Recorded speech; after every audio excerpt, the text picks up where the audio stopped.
This is Vanessa, and you're watching the Rick Richards Show, COVID Cast 38. And remember, if you like what you see, Subscribe and like. and smash the notification bell. Do you have any shout outs, Vanessa? Kushi. Shout out to Kushi. All right, let's start the show. Yes, stellar opening from Vanessa. So we are back. Yesterday we had a bit of a brief hiatus, but April 13th, we are back today on point with the COVID cast and a lot of other stuff too. Tonight, I am going to be getting into the prosperity myth, the myth of GDP and what it means to the economy and whether Canadians or North Americans, for that matter, are actually getting ahead. We're going to get into all of that stuff. But first, shout out to the sponsor, Athletic Alliance, who provides me with this tasty Havoc Neuro energy and nootropics.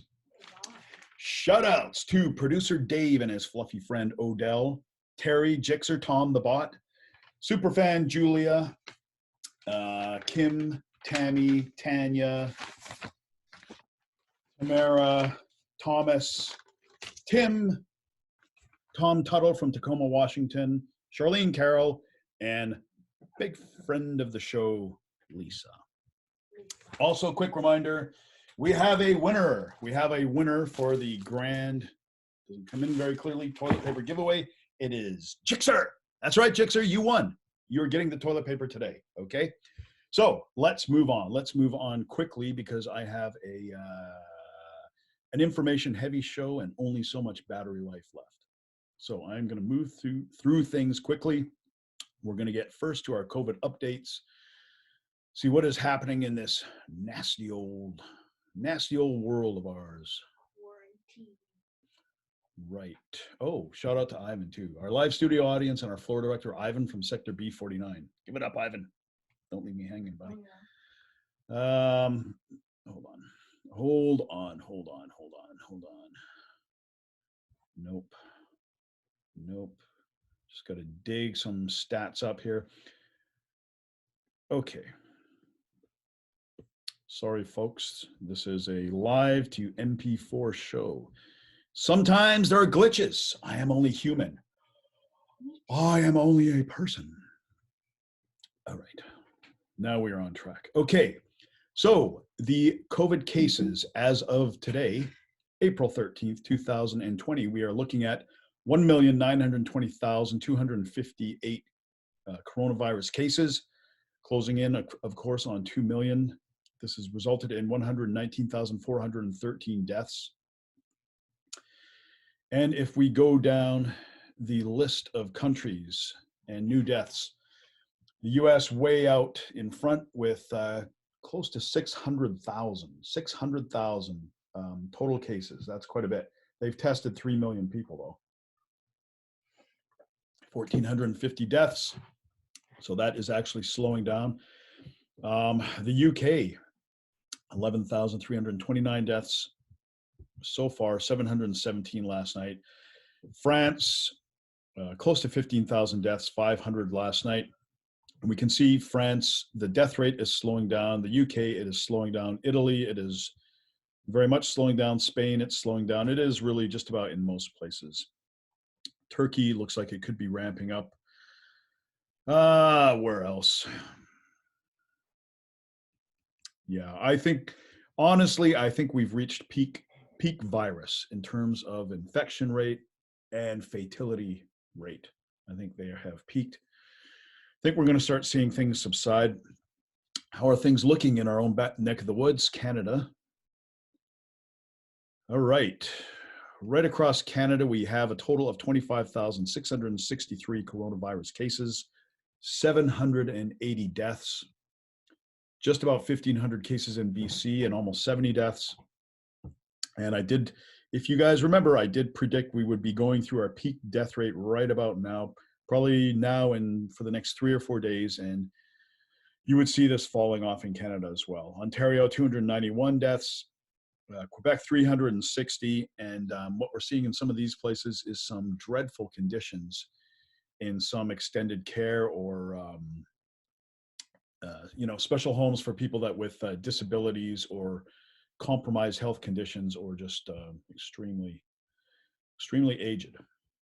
So that is the corona situation as it currently stands. And now there's been a lot of talk about the economy, right? A lot of talk about pausing the economy, a lot of talk about benefits, small business, all this sort of thing. And one of the things you will commonly hear people talk about is the GDP, like the concern over the GDP. And I think that's a little bit of a misleading phrase, that people want to get the GDP going again. I mean, certainly some of them do, and some of them primarily focus on the GDP, but I am going to show you tonight that GDP is actually a very, very poor indicator to your quality of life. The average working man and woman and what their quality of life is like is really out of step with the GDP. So let's take a look sort of at the background in how this subject is dealt with and how it's kind of touted as a prime indicator of success. Now, I decided to put Stephen Harper in here just to show that this is not a bias viewing, that this is something that transfers from party to party. There's a continuity. Every political party more or less pushes the same thing. So this is way back in 2015. The latest GDP figures show Canadian economy rebounding. Harper. So it's always down or it's always rebounding. And this was the case back then.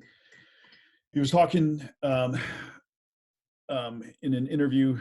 Stephen Harper was looking at a silver lining, which was that GDP actually rose 0.5% in June. Proof, he said, of the renewed growth upon which a conservative government is basing most of its economic projections. So proof that the conservative government is basing its projections on these things, and that GDP was going up, and that was a sign that things were going well. So we take another more recent look, and this was right before the election. Mr. Trudeau got some very favorable press before the election. It's quite honestly getting very hard to find anything negative on him. Canada's economy grew much more. Trudeau got a boost ahead of the election because Canada's economy grew much more than expected in the second quarter. Oh, good. What does that mean? It means that the economy expanded at an annualized rate of 3.7% in the second quarter, higher than the 2.3% the Bank of Canada had predicted. And when they are talking about the economy, of course, they are talking about the GDP. So there you can see, definitely a bipartisan issue in the United States as well as Canada. And so I thought I would leave you with this. On that front. Certainly. I think we're all aware that a prime minister showing up in Fort McMurray when firefighters are busy trying to contain a massive raging wildfire is not a particularly helpful thing. The best thing I can do right now is make sure that our operations center and indeed the lines of communication with the folks on the ground and the folks in Alberta are as robust, instant, and... What does this have to do with the GDP? Well, nothing. I just wanted to put a reminder in there that our leader at times is a deer in the headlights. Effective as possible, but I am certain that in the coming weeks I will have an opportunity to go out to Fort McMurray to both express my support directly to Premier Notley and Mayor Melissa Blake and others, but also to understand and share with Canadians. So if you're not aware, Justin Trudeau actually has a record. He was able to say 50 times in just over a minute. Scale and the scope of the devastation that struck this community that for so many years contributed so much to the Canadian economy in terms of growth, and a community that now very much needs our help and attention, and that's... Anyways, you get... Okay, so yeah, these world leaders, prime ministers, presidents, whoever it is, they really, really support GDP as kind of their scorecard, right? The GDP is going well. That means the economy is going well. That means we're doing our job for Americans or Canadians or whoever it is, right? Not so fast. Let's take a deep dive into how what I call the myth of prosperity. This is the prosperity myth. So, what exactly does GDP mean? GDP stands for gross domestic product. Gross domestic product is the total value of goods produced and services provided in a country during 1 year. So pretty well anything that has a price or a dollar attached to it falls under gross domestic product.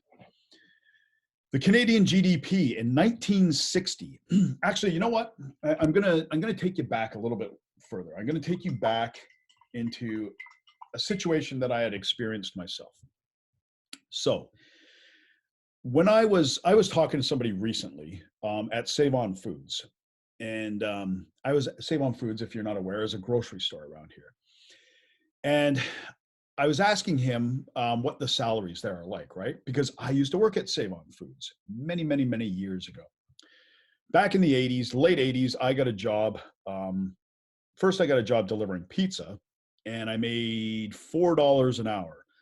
And I was quite happy with that. That was the minimum wage back in the 1988, around the time I started delivering the pizzas. And it moved up to $4.25 an hour fairly soon after that. But around that same time, right after I got out of high school, actually, I got a job at Save On Foods. And my job was in, you know what, let's stop this here for a second. So my job was in the deli, right? I was very excited to get a job at Save On Foods because that was a pretty good job back then. Back then, like I say, minimum wage was about $4 an hour. So if you were getting anything like $10 or $11 an hour, that was a pretty good job. And I got one at Save On Foods in the deli. So I showed up for work there, started at $11.02 an hour, I believe it was. And the job didn't go so well for me, to be honest. I had this little guy with zits all over his face and long hair, and he was always watching me. He was my manager. And he used to say, "Come on, Rick, you got to smile. You got to smile, Rick." And, you're stacking up the meat in the display cases. You're wrapping up pizza for people, cutting 150 grams of Black Forest ham. Got to be Black Forest ham. Can't be honey ham. Got to be Black Forest. All this crap. Anyways, I was new to the job. I was trying to learn what I was doing. All this stuff. And I had this little asshole all the time. You got to smile when you're dealing with the people. And one day, this guy pulled me in the back room, and he said to me, "Rick, this is just completely unacceptable." And he came up to about here on me, right?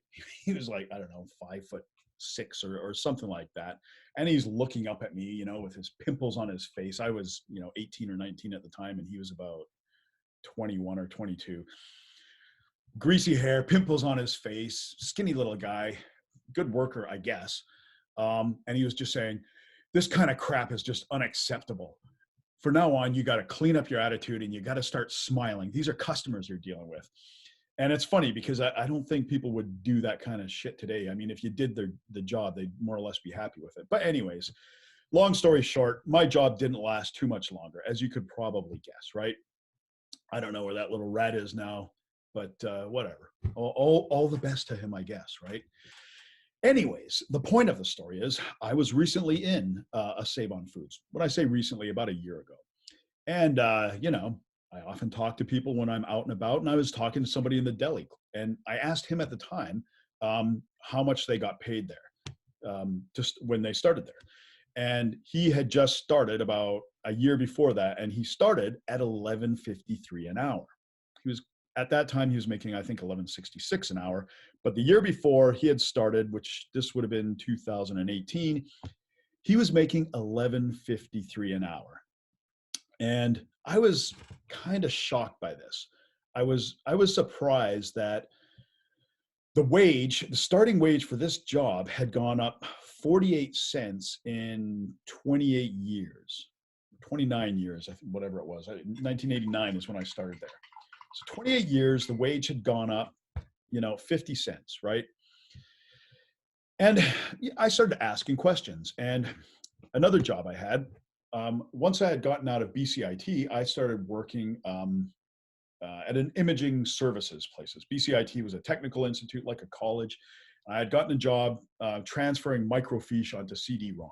Very boring job. And I was starting there in the marketing department. And this was 1996. And I was making $36,000 a year. And I had spoken to some other recent grads from BCIT, and none of them were making over 30,000 a year. And I was really stunned at this, because we know prices had gone up, right? So this thought has been in the back of my mind for a while, for a couple of years at least, because I sensed that somebody is getting the shaft, right? So let's get back to it. Sorry for the brief detour, but or not so brief detour, but I thought some context into why I got onto this was necessary, because I think it's become very relevant now with the coronavirus and some of the other economic difficulties people are going to be facing. So back onto our GDP. It is the total value of goods produced and services provided in a country during a year. And in 1960, the GDP was 40.46 billion US dollars. It's calculated in US dollars. By 1990, 30 years after that, when I was hanging around Save on Foods, or shortly after that, it had gone all the way up to 593.9 billion US dollars. That is an increase of 1,468%. So that is a tremendous increase in the total amount of output in a year, right? Total amount of product. And by 2019, the GDP of Canada had reached 1,712,749,000,000.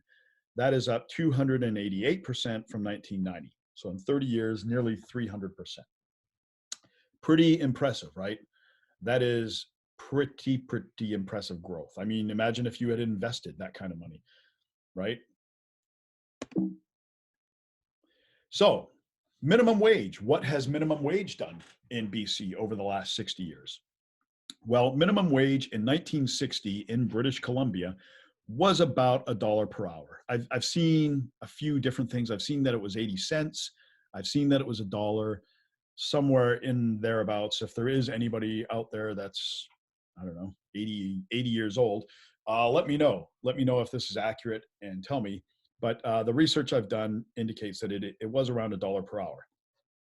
1990 minimum wage was $4.25 per hour. This I can verify because that's around what I was getting paid. And that had climbed 425% over the 30 years. So not nearly as much as the GDP, which had increased about 1,400% over that time period. And in 2020, minimum wage is $13.85 per hour, which is up 325% over 30 years. So it is going up. However, it is going up at a slower rate.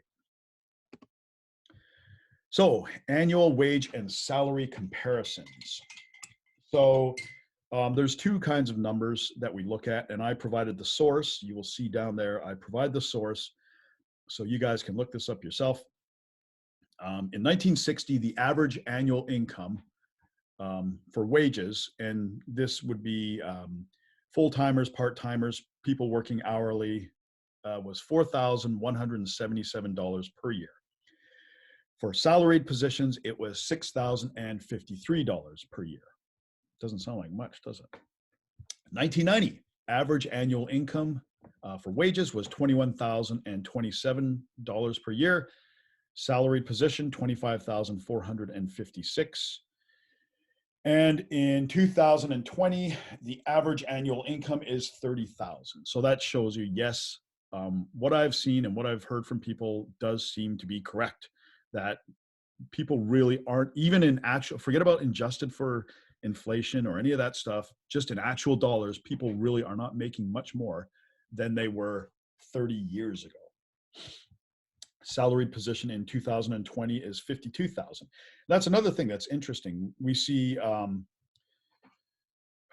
growing gap. The difference between the wage income and the salary to income in 1960 was about 50%. It was almost 50% higher for the salaried income. In 1990, it was much closer. It was about 20% higher. In 2020, it's gone back up again to where it's more than 50%. It's about 60%, 66% higher. So, what were house prices at this time? Well, in 1960, house prices in British Columbia, the average sales price was $13,105. And you will see that this year there was a bit of a spike. 1961, 62, 63, it had slipped down below that number and didn't get back up to that number again until 1964, before slipping below it in 1965. So house prices were a pretty good deal, it looks like, back then. 1990, the price of houses, the average price had gone up substantially, all the way up to $230,000, nearly $250,000 for the average house price in 1990. 2020, and this has actually gone down a bit.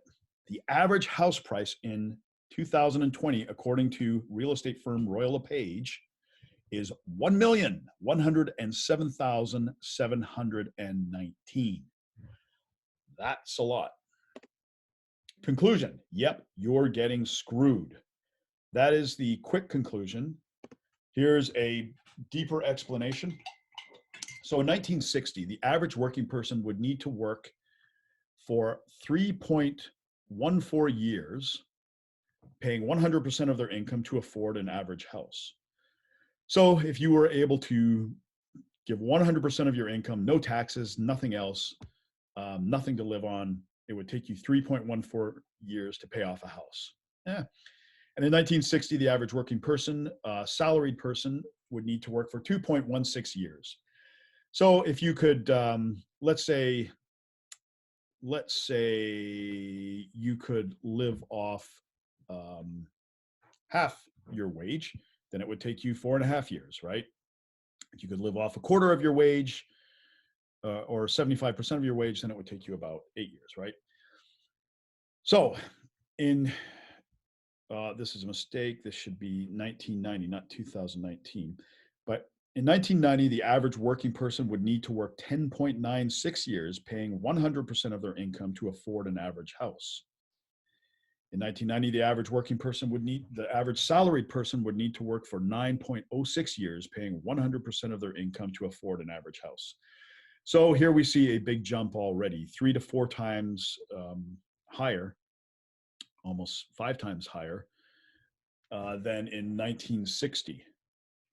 And in 2020, the average working person would need to work for 36.9 years, paying 100% of their income to afford an average house.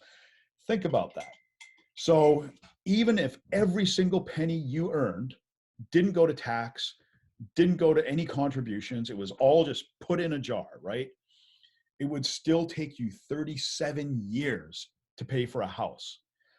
So what that tells you really is, if you are an average working person with an average income, you're not getting a house. You're certainly not getting an average house. You are getting a house way below average, or not at all. And that's why people have given up. They've opted out.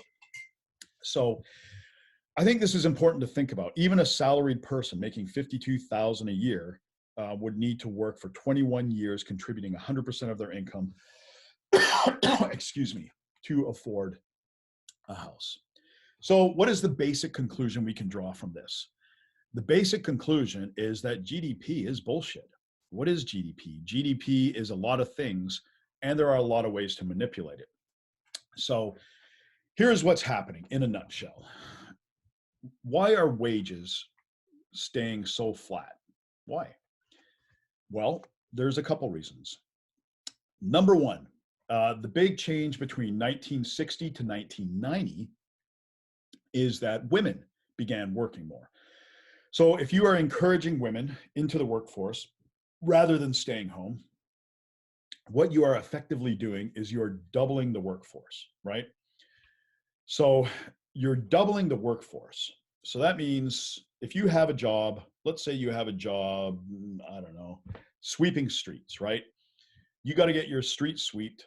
You're willing to pay $10 an hour, and you have one person that can do it. Well, if he doesn't want to do it for $10 an hour, you're going to have to keep upping until you get a price that he likes, right? If you have three people that need a street swept and only one person that can do it, well, then you're in a bidding war for everybody. And the guy that sweeps the street is probably going to get paid quite a bit, right? This is the basic law of supply and demand. This is economics 101. Big demand, low supply, high price. Heavy supply, low demand, low price. And it's the same thing in the workforce. The job is the demand, the workers are the supply, right? So when you double the supply for the same amount of jobs by doubling the workforce and bringing all the women into the workforce, and I mean, of course, there were a lot in the workforce in 1960, but way more by 1990, right? So then, of course, you are going to have downward pressure on wages, right? So what happens when most of the women are already in the workforce and corporations still want that damn price down? Well, they're going to do two things. Thing number one, import people. This is where immigration comes in. All of a sudden, you have, let's say you have 50,000 men in a city, right? And 10,000 women working. Well, we bring in another 40,000 women into the workforce. You now have a work pool of 100,000 people, right? And now, of course, the jobs will increase, but or the number of jobs will increase with the activity, but not to the same extent, right? So you have 100,000 people. Now you say, let's start bringing in people from this country and this country and this country and this country. Now we have 200,000 people. Further compression, downward pressure on wages, right? Okay, so now you understand what's happening to your wages. So, but here's another challenge that these greedy bastards have, right? The greedy bastards. They can only bring in so many people, right? They can't just manufacture people, can they? So those that are able to do it, they look to outsource. Okay, now we had 50,000 men, we added 50,000 women, right? So we had 100,000 people. We added 100,000 immigrants, right? Now we have 200,000 people. We still want our shit cheaper, done cheaper, right? How can we do this? Well, let's find another country that can manufacture this. And they have 200,000 workers over there. So now, effectively, as a group, you are competing with another group of 200,000 people. So they are now looking at a working pool of 400,000 people to draw on. That's why all the wages get compressed. So what's happening with real estate? Okay, well, real estate, it's the same sort of thing, right? Only it operates a little bit differently. Here you have families, right? You have families, each family wants a home, more or less, right? So you now have one person purchasing a home and a family. But more and more people are getting divorced, right? As people get divorced, they need other occupancies. So a one family becomes two homes, right? Then you have immigration again, right? So you have 100,000 people coming in. That's what, 25,000 families. You can only, it's good for the construction industry, but they can only build so many new housing units a year, right? So more people come in. Most of them, not all, but most are going to be scrambling for entry-level type housing, right? So that will drive up things like occupancy rates, and that will drive up rents, right? And then those people that are above that tier, they look for, they want to get into a higher tier of housing. So what happens there? Well, the banks sense an opportunity. First of all, they have to compete with foreign buyers, mostly from China, right? This moves the high-end market up. And they have to, now the banks say, we want to get in on this act. Forget about this 20-year mortgage. You can have a 25-year mortgage. You can have a 30-year mortgage. You can have a 35-year mortgage. The bank doesn't give a shit if you ever pay off your house. They want you to keep paying a mortgage. The mortgages are very, very, very profitable to banks. Even if they're only getting 3%, that is gravy for them because it is all being run off debt, right? There's no actual money. Nobody shows up with a wheelbarrow full of money and says, take this out of the bank, give it to this guy for his house. They're just moving decimal places and binary code or computer code across a screen, right? So there you go. You have external pressures raising the competition and the battle for resources, essentially, and you have internal forces looking to capitalize on this. So this is what's happening. I hope that sums it up, and I hope that bursts the bubble in this myth of prosperity. For the Rick Richards Show, I am, of course, Rick Richards. This has been COVIDcast 38, The Prosperity Myth. I will see you guys tomorrow.